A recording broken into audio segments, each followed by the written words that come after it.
مجھے بیماری تھی اور میرا بچہ پیٹ میں ہی مر جاتا۔ میرا شوہر دوسری شادی کے بارے میں سوچنے لگا۔ ایک دن جب میں رو رہی تھی تو میرے نوکر نے کہا کہ میرے پاس آپ کی بیماری کا علاج ہے۔ اگر آپ میرے بیٹے کو جنم دیں گی تو وہ زندہ پیدا ہوگا۔ اس نے مجھے قسم دی، اس لیے میں نے اس کے ساتھ رات گزاری۔ تب اس نوکر نے میرا گھر بچا لیا۔ میں کرسی پر بیٹھی ہاتھ میں چائے کا کپ لے کے چائے پی رہی تھی اور سوچ رہی تھی میرے پاس کیا کچھ نہیں تھا۔ بہت دولت تھی، بزنس مین شوہر تھا، میں خوبصورت تھی، حسین تھی، لیکن مجھے ایسی بیماری تھی جب میں پریگننٹ ہوتی تو 3 مہینے کے بعد ہی میرا بچہ گر جاتا تھا۔ میرے شوہر نے میرا ڈاکٹر سے، حکیم سے ہر طرح کا علاج کروا لیا تھا، لیکن میرے ساتھ یہی سلسلہ جاری رہتا تھا۔ میں اپنی سوچ میں مگن تھی جب کسی کی تیز نظروں کی چمک نے مجھے ہڑبڑانے پر مجبور کیا تھا۔ میں نے سامنے دیکھا تو وہ نیا نوکر تھا، شیشے کے گملے صاف کرتے ہوئے مجھے ہی دیکھ رہا تھا۔ جیسے ہی میری نظر اس پر پڑی تو وہ ہڑبڑا سا گیا، فوراً سے نظر جھکا کر پھر سے وہی گملہ صاف کرنے لگا۔ ابھی کچھ دن پہلے پرانا نوکر کام چھوڑ کر چلا گیا تھا تو میرے شوہر نے نیا نوکر رکھا تھا۔ وہ نوکر 25 سال کا تھا، گھر کے چھوٹے موٹے کام اور ڈرائیوری کرتا تھا۔ یوں سمجھ لیں کہ میرے شوہر نے اسے میرے کاموں کے لیے رکھا تھا۔ مجھے بھی جہاں جانا ہوتا اسی نوجوان کے ساتھ جاتی۔ میں نے محسوس کیا تھا کہ جب تک میں گاڑی کی پچھلی سیٹ پر بیٹھی رہتی وہ شخص بہانے بہانے سے مجھے گھورتا رہتا تھا۔ جب میں اسے دیکھتی تو فوراً سے نظریں بدل لیتا۔ میری اس بیماری کی وجہ سے میرا شوہر مجھ سے تنگ آنے لگا تھا۔ شوہر کیا، مجھ سے تو پوری دنیا ہی تنگ آ چکی تھی۔ میں کسی بھی محفل میں جاتی تو عورتیں مجھ سے دور دور ہونے لگتی تھیں، ایسے جیسے میں کوئی اچھوت ہوں۔ خاص طور پر پریگننٹ عورتیں تو مجھے یوں دیکھتی جیسے کہ میں کوئی ڈائن ہوں، میرا سایہ ان پر پڑ گیا تو ان کا بچہ مر جائے گا۔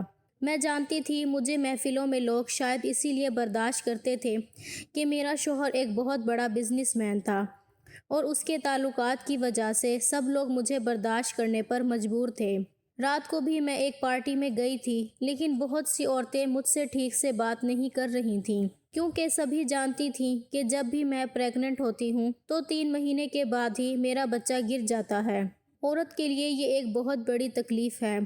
3 مہینے تک وہ اپنے پیٹ میں اپنی اولاد کو محسوس کر کے اسے سنبھالتی ہے اور پھر 9 مہینے بعد اس دنیا میں لاتی ہے۔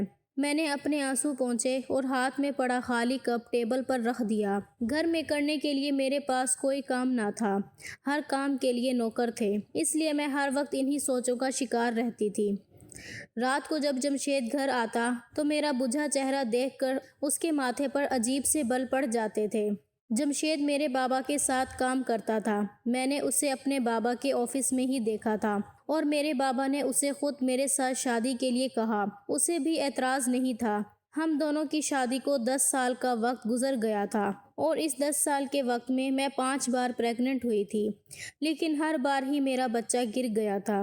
جمشید نے میرا علاج کروانے کے لیے کوئی بھی کسر نہیں چھوڑی تھی، مجھے باہر ملک تک لے کر گیا تھا، لیکن میری بیماری ایسی تھی کہ ختم ہونے کا نام ہی نہیں لیتی تھی۔ اب تو ہر وقت جمشید بھی مجھے طعنے دیتا رہتا تھا، کہتا تھا کہ 10 سال ہو گئے ہیں لیکن میں تم سے اب تھک چکا ہوں، اتنی ساری جائیداد ہے میرے پاس، لیکن اس جائیداد کا کوئی وارث نہیں ہے اور نہ ہی مجھے آگے کوئی امید ہے، میں کیا کروں گا اتنے پیسوں کا، مر گیا تو سارا کچھ دوسروں کے حوالے ہو جائے گا۔ آج بھی میں گمسم بیٹھی اس کی باتیں ہی سن رہی تھی، اسے کیا کہہ سکتی تھی، پچھلے 2 سال سے ایسی ہی باتیں سن رہی تھی، لیکن میں بالکل خاموش تھی۔ اس کی باتوں کا مطلب اچھی طرح سے جانتی تھی، جو وہ چاہتا تھا میں اس کی اجازت اسے کسی قیمت پر بھی نہیں دے سکتی تھی۔ وہ 2 سال سے مجھے دبے دبے لفظوں سے کہہ رہا تھا، لیکن آج اس نے مجھے کہا کہ میں دوسری شادی کرنا چاہتا ہوں۔ میں رونے لگی، جمشید یہ کیا کہہ رہے ہو؟ میں نے اس کا ہاتھ پکڑ لیا، میں نے کہا ایسا مت کرو، تم کیا سمجھتے ہو اولاد کے نہ ہونے کا غم صرف تمہیں ہے، مجھے نہیں ہے؟ میں اپنی اولاد کھو دینے کے بعد لوگوں کے اتنے گھٹیا رویے کو بھی برداشت کرتی ہوں اور اوپر سے تم مجھ پر ایک اور ظلم کرنے کے لیے کہہ رہے ہو، میرے گھر میں سوتن لانا چاہتے ہو۔ جمشید کو مجھ سے محبت تھی، شاید یہی وجہ تھی کہ پچھلے 10 سالوں سے وہ مجھے یہ بات کہتے ہوئے کترا ہی رہا تھا، لیکن وہ تو تھا ایک مرد ہی، اور وہ کچھ بھی کر سکتا تھا۔ میں اپنے گھر میں کسی بھی دوسری عورت کو برداشت نہیں کر سکتی تھی، نہ ہی اپنا شوہر کسی کے ساتھ بانٹ سکتی تھی۔ مجھے بس اسی بات کا ڈر تھا۔ وہ کہنے لگا کہ تم عورتوں کے پاس یہ پلس پوائنٹ ہے کہ ذرا سی بات پر رو کر اپنا دل کا بوجھ ہلکا کر لیتی ہو، لیکن بتاؤ میں کیا کروں؟ مجھے اولاد چاہیے، وہ بھی ہر حال میں۔ میں نے اگر اور سال برباد کر دیے تو اور مشکل ہو جائے گی۔ میں نے کہا، جمشید تم نے جیسا چاہا میرا علاج کروایا، ابھی جو چاہے کر لو، میں نے کبھی انکار تو نہیں کیا، لیکن مجھے اس تکلیف میں مت ڈالو۔ اس بار انہوں نے اپنا ہاتھ میرے دونوں ہاتھوں سے کھینچا اور اٹھ کر باہر چلے گئے۔ میں بری طرح رات بھر روتی رہی۔ صبح میری آنکھیں بہت زیادہ سوجی ہوئی تھیں۔ جمشید میرے اٹھنے سے پہلے ہی جا چکے تھے۔ میں کمرے میں تھی تو نوکرانی مجھے ناشتے کا پوچھنے لگی۔ میں نے کہا، مجھے کچھ نہیں کھانا، بس ایک کپ چائے کا دے دو۔ میں ہال کے صوفے پر ہی بیٹھ گئی تھی، جہاں وہ نوکر شیشے کی میز اور گملے کو کپڑے سے صاف کر رہا تھا، اور میری آنکھیں دیکھ کر کہنے لگا کہ آپ کے ساتھ کوئی مسئلہ ہے، آپ کے ساتھ کوئی پریشانی ہے، آپ کیوں ہر وقت اتنی اداس رہتی ہیں؟ میں نے عجیب انداز سے اسے دیکھا۔ میں نے کہا، اپنے کام سے کام رکھو۔ میں کیسی ہوں کیسی نہیں، تمہیں کوئی ضرورت نہیں ہے اس بات میں دخل دینے کی۔ اس نے اپنے کندھے اچکائے اور گہری سانس لی، دوبارہ سے گملہ صاف کرنے لگا۔ نوکرانی نے میرے سامنے چائے رکھ دی اور چلی گئی۔ میں نے چائے کا کپ پکڑا اور پینے لگی۔ وہ کہنے لگا، مرضی ہے جی آپ کی، لیکن اگر کسی سے اپنا غم شیئر کریں گی تو ہو سکتا ہے آپ کی پریشانی دور ہو جائے۔ اس کی بات نے مجھے چونکا کر رکھ دیا تھا۔ مجھے حیرت اس بات کی ہوئی تھی کہ وہ کیسے جانتا تھا کہ مجھے کیا پریشانی ہے۔ اسے تو ابھی آئے ہوئے 1 مہینہ ہی ہوا تھا۔ پھر میرے دماغ میں آیا کہ گھر میں اتنے سارے نوکر نوکرانیاں ہیں، کسی نے بھی بتا دیا ہوگا۔ دوسرا خیال میرے دماغ میں یہ آیا کہ ہو سکتا ہے یہ کسی پیر فقیر کو ہی جانتا ہو جو میری اس پریشانی کو حل کر دے۔ میں نے کہا کہ ادھر آؤ ذرا، میری بات سنو۔ میرا یہ کہنا تھا کہ شاید وہ پہلے سے اس بات کے انتظار میں تھا۔ فوراً سے صفائی والا کپڑا اس نے ایک طرف رکھا اور میرے پاس زمین پر آ کر بیٹھ گیا۔ میں نے کہا، تمہیں کیسے پتا کہ مجھے کیا پریشانی ہے اور میں کیوں اداس اور پریشان رہتی ہوں؟ میری بات سن کر وہ کہنے لگا، پتہ چل جاتا ہے، مجھے بڑا دکھ ہوتا ہے آپ کے بارے میں یہ سب سن کر۔ مجھے یہ بات آپ کی نوکرانی نے بتائی تھی۔ میں نے کہا، تمہارے پاس اس پریشانی کا کیا حل ہے؟ میری بات پر اس نے نظریں جھکا لی تھیں۔ کہنے لگا، پریشانی کا حل تو ہے، لیکن چھوڑو، آپ یہ کام نہیں کر سکتی۔ میں نے کہا، ایسا بھی کیا کام ہے جو میں نہیں کر سکتی؟ تم مجھے بتاؤ۔ میری بات سن کر وہ اٹھ کر کھڑا ہو گیا۔ کہنے لگا، میڈم، مجھے پتا ہے وہ کام آپ نہیں کر سکتی۔ یہ کہہ کر وہ چلا گیا اور میں اسے حیرت سے دیکھتی رہ گئی کہ بھلا ایسا بھی کیا کام ہے جو میں نہیں کر سکتی۔ میں نے مشکل سے مشکل علاج کروائے تھے، ڈاکٹر یا حکیم یا پھر کوئی پیر فقیر کسی کو نہیں چھوڑا تھا۔ حالانکہ میں پڑھی لکھی تھی، لیکن پھر بھی پیروں فقیروں پر یقین کیا تھا۔ مجھے جس نے جیسا کہا میں وہ سب کرتی، لیکن کچھ نہیں ہوتا تھا۔ انسان امید پر ہی زندہ رہتا ہے۔ جب اسے نیا راستہ نظر آتا ہے تو ایک امید اسے مل جاتی ہے کہ شاید ہماری پریشانی دور ہو جائے۔ مجھے بھی ایک امید سی مل گئی تھی۔ میں سوچ چکی تھی کہ وہ نوکر مجھے جس علاج کے بارے میں بتانا چاہتا ہے میں وہ ضرور کروں گی۔ اب پریشانی یہ بھی تھی کہ جمشید مجھے دوسری شادی کا خود سے کہہ چکے تھے۔ مجھے ہر قیمت پر اولاد چاہیے تھی، چاہے مجھے کوئی راستہ اپنانا پڑے۔ میں اپنے شوہر کو چھوڑ نہیں سکتی تھی، نہ ہی کسی دوسری عورت کے ساتھ برداشت کر سکتی تھی۔ اگلے دن میں جب شاپنگ کے لیے گھر سے نکلی تو اسی نوجوان ڈرائیور کے ساتھ باہر گئی تھی۔ گاڑی میں بیٹھتے ہی ادھر ادھر کی باتوں کے بعد میں نے اس سے کہا کہ وہ مجھے بتائے کہ وہ کیا علاج ہے، میں ہر حال میں وہ علاج کروانا چاہتی ہوں۔ کہنے لگا، میڈم، میں نے آپ سے کہا تو ہے، یہ آپ کے بس سے باہر ہے، عورت ہر کام نہیں کر سکتی۔ میں نے کہا، جو علاج تم بتا رہے ہو اس سے مجھے اولاد ہو سکتی ہے؟ وہ کہنے لگا، ہاں بالکل ہو سکتی ہے، اور اس بات پر تو میں شرط لگا سکتا ہوں۔ جتنے بھروسے سے مجھے وہ یہ باتیں کر رہا تھا، مجھے اس کی باتوں پر یقین سا ہونے لگا تھا۔ میں نے کہا، کیا کوئی بابا ہے جو اس چیز کا علاج کرتا ہے، یا کوئی ڈاکٹر یا کوئی حکیم؟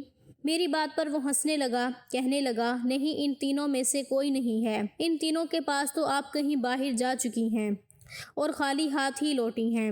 میں حیران تھی کہ ایسے علاج تو یہی 3 قسم کے لوگ کرتے ہیں۔ یہ مجھے کس بارے میں بتانے سے کترا رہا تھا۔ میں نے بار بار اس سے یہ بات پوچھی کہ وہ کیسا علاج ہے، مجھے بتاؤ، لیکن وہ میری بات ٹال جاتا۔ جتنا میں اسے ضد کرتی پوچھنے کے لیے، جاننے کے لیے کہ وہ کون سا علاج ہے جو میری اس بیماری کو ختم کر دے، اتنا ہی وہ آدمی مجھے بتانے کو تیار نہ تھا۔ اب تو میں دن رات بس یہی سوچتی رہتی کہ وہ مجھے کسی طرح سے علاج کے بارے میں بتائیں تاکہ میرا گھر بھی برباد ہونے سے بچ جائے۔ آج کل میں نے دیکھا تھا کہ جمشید مجھ سے بالکل بھی بات نہیں کر رہا تھا۔ گھر آتا تو لیپ ٹاپ لے کر بیٹھ جاتا اور اس کے بعد موبائل پر کبھی اپنے دوستوں سے بات کرتا رہتا تو کبھی چیٹ کرتا رہتا۔ اگر میں اس سے کوئی بات شروع بھی کرتی تو وہ منہ بناتے ہوئے کمرے سے باہر نکل جاتا، لیکن اس کے بعد جو میں نے دیکھا، میرے پیروں کے نیچے سے زمین ہی نکل گئی۔ آج بھی میں اس ڈرائیور کے ساتھ ایک شاپنگ مال پر گئی تھی جہاں میں نے جمشید کو ایک خوبصورت سی لڑکی کے ساتھ بیٹھے دیکھا تھا۔ وہ اس لڑکی کو شاپنگ کروا رہا تھا۔ اسے دیکھ کر تو میرے جیسے ہوش اڑ گئے تھے۔ یہ جمشید کی وہی سیکرٹری تھی۔ وہ نوکر بھی میرے ساتھ تھا، میرے چہرے کی اڑی ہوئی رنگت دیکھ رہا تھا۔ جمشید اور وہ لڑکی کچھ قدم کے فاصلے پر میرے سامنے ایک شاپ کے اندر کھڑے ہنس رہے تھے، باتیں کر رہے تھے۔ وہ لڑکی اپنے لیے کپڑے پسند کر رہی تھی اور جمشید سے پوچھ رہی تھی کہ وہ کون سے کپڑے لے، اور مجھے لگا کہ جیسے میں کھڑی کھڑی پاگل ہو چکی ہوں۔ میرے اندر سے کوئی چیز چھن سی گئی، لیکن وہ میرا شوہر تھا۔ پھر میں نے اس سے محبت بھی بہت زیادہ کی تھی۔ اس کے ساتھ میں کسی بھی لڑکی کو برداشت نہیں کر سکتی تھی۔ مجھے یاد ہے جب میری شادی ہوئی تھی تو شادی سے پہلے جمشید کی یہی پرسنل سیکرٹری تھی، لیکن میں نے آتے ہی اس لڑکی کی چھٹی کروا دی تھی۔ میں نے کہا تھا، جمشید، تم اپنا سیکرٹری کسی میل کو رکھو، میں تمہارے ساتھ کسی بھی فیمیل کو برداشت نہیں کر سکتی تھی۔ اس وقت تو جمشید نے میری بات مان لی تھی، لیکن اس لڑکی کے ساتھ دیکھ کر میرے ہوش اڑ گئے تھے، دل میں خیالات سے اٹھنے لگے تھے۔ میں نے اپنا شاپنگ بیگ وہیں پھینکا اور تیز قدموں سے چلتی ہوئی جمشید اور اس لڑکی کے سامنے کھڑی ہو گئی۔ مجھے دیکھ کر وہ دونوں ہی چونکے تھے۔ میں نے کہا، جمشید، یہ کون ہے؟ میرا لہجہ بہت ہی زیادہ غصے بھرا تھا۔ جمشید نے کہا، ابھی تم گھر جاؤ، میں گھر آ کر بات کروں گا۔ میں نے اسے کہا، نہیں، مجھے ابھی بتاؤ یہ کون ہے؟ تم کیسے کسی لڑکی کے ساتھ بازاروں میں گھوم پھر سکتے ہو؟ تم میرے شوہر ہو، میرے لیے تو تمہارے پاس وقت نہیں ہوتا۔ جب بھی میں تمہیں اپنے ساتھ شاپنگ کے لیے کہتی ہوں تو تم مجھے منع کر دیتے ہو کہ تم بیزی ہو، اور اس لڑکی کے ساتھ گھومنے پھرنے کے لیے تمہارے پاس ٹائم ہے۔ میرا غصہ 7ویں آسمان پر تھا، میرا لہجہ بھی تیز ہونے لگا۔ بہت سے آتے جاتے لوگ مجھے اور جمشید کو دیکھ رہے تھے۔ جمشید نے جب چاروں طرف دیکھا تو مجھے غصے سے گھورنے لگا۔ مجھے کہنے لگا کہ بازار میں تماشا مت لگاؤ اور گھر جاؤ۔ میں نے کہا، کیوں میں گھر جاؤں؟ یہ کون ہے تمہارے ساتھ؟ تم اسے نوکری سے نکال چکے تھے۔ پھر اس لڑکی کو غصے سے کہا کہ نکلو تم یہاں سے، اور اگر دوبارہ تم جمشید کے ساتھ نظر آئی تو میں تمہارا گلا دبا کر تمہیں جان سے مار ڈالوں گی۔ مجھے نہ تو اپنے غصے کی پرواہ تھی، نہ اس بات کا ہوش تھا کہ میں اس وقت ایسی جگہ پر کھڑی ہوں جہاں لوگ مجھے دیکھ رہے ہیں۔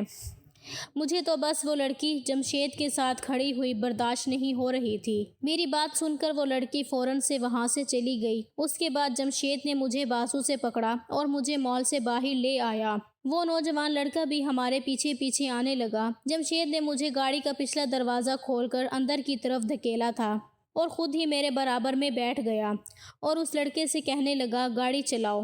وہ چپ چاپ گاڑی چلانے لگا۔ میں رونے لگی۔ میں نے کہا کہ جمشید، میں تمہیں کسی قیمت پر دوسری شادی نہیں کرنے دوں گی۔ جمشید مجھے زہر نظروں سے دیکھ رہا تھا اور غصے سے کہنے لگا کہ تم نے پہلے ہی میرا شاپنگ مال میں بہت تماشا بنا دیا ہے، گاڑی میں چپ چاپ بیٹھی رہو، ورنہ یہ نہ ہو کہ میرا تم پر ہاتھ اٹھ جائے۔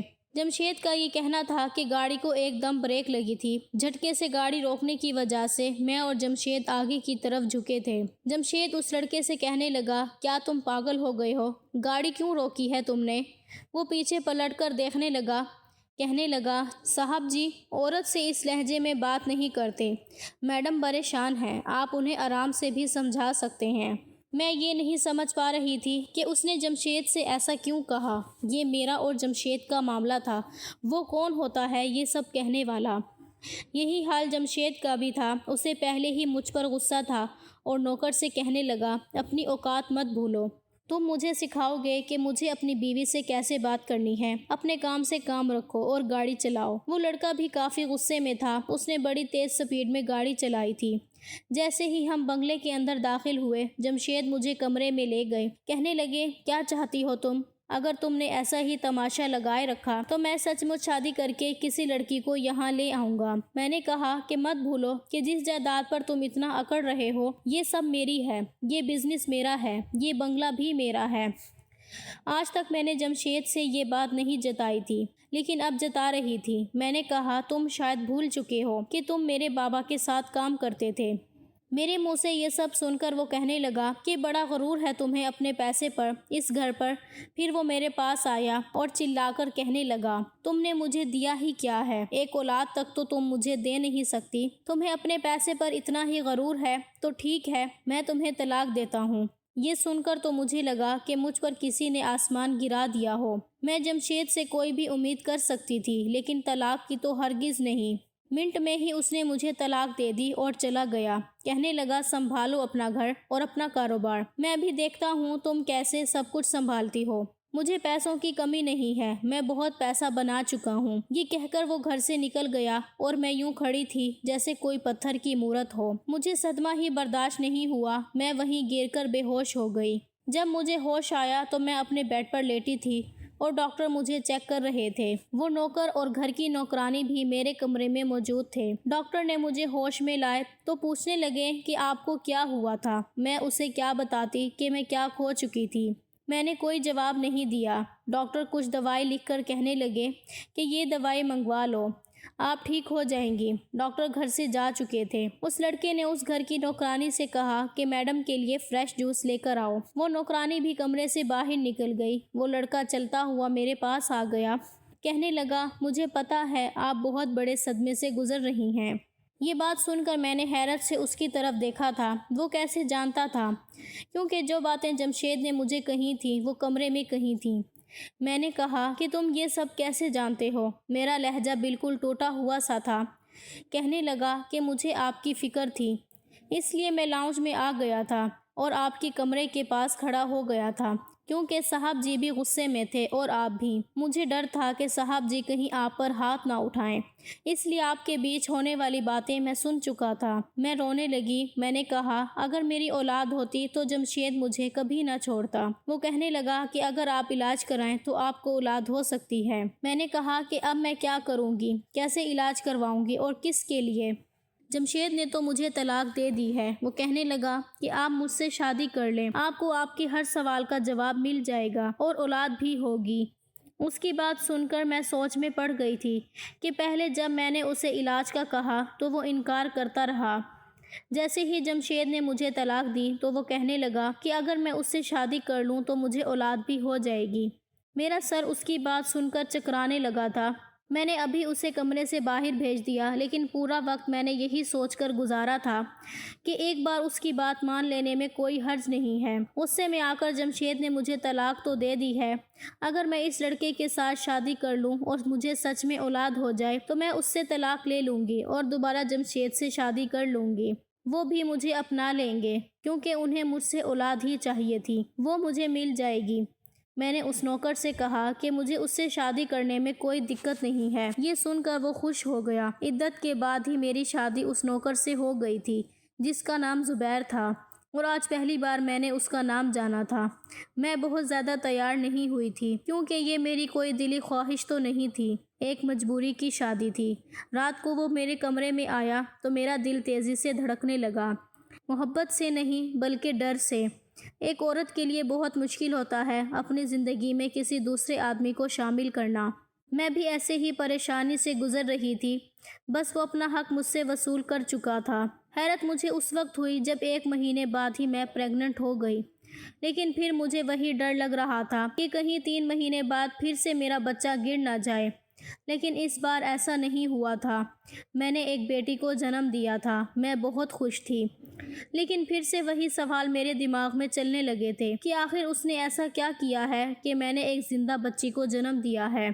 میں نے اس سے اس بات کا ذکر کیا تو وہ مسکرا کر کہنے لگا، آپ کو اولاد چاہیے تھی، وہ مل گئی ہے، کیوں پریشان ہو رہی ہو؟ پھر میں نے کہا کہ ایسا کرو، مجھے طلاق دے دو، میں تمہارے ساتھ نہیں رہنا چاہتی ہوں۔ یہ بات سن کر اس نے بڑے غصے سے مجھے دیکھا تھا۔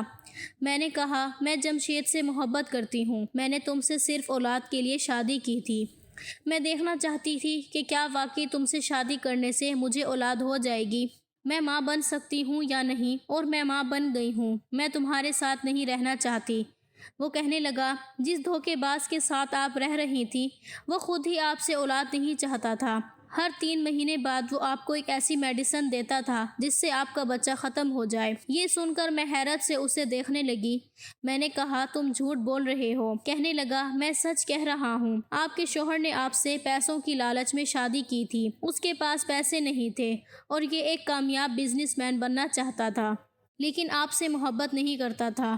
محبت اس لڑکی سے کرتا تھا جس کو آپ نے مال میں اس کے ساتھ دیکھا تھا۔ آپ کے شوہر نے صرف آپ کے پیسے کا استعمال کیا ہے اور اس پیسے سے ٹھیک ٹھاک رقم اکٹھی کر لی ہے۔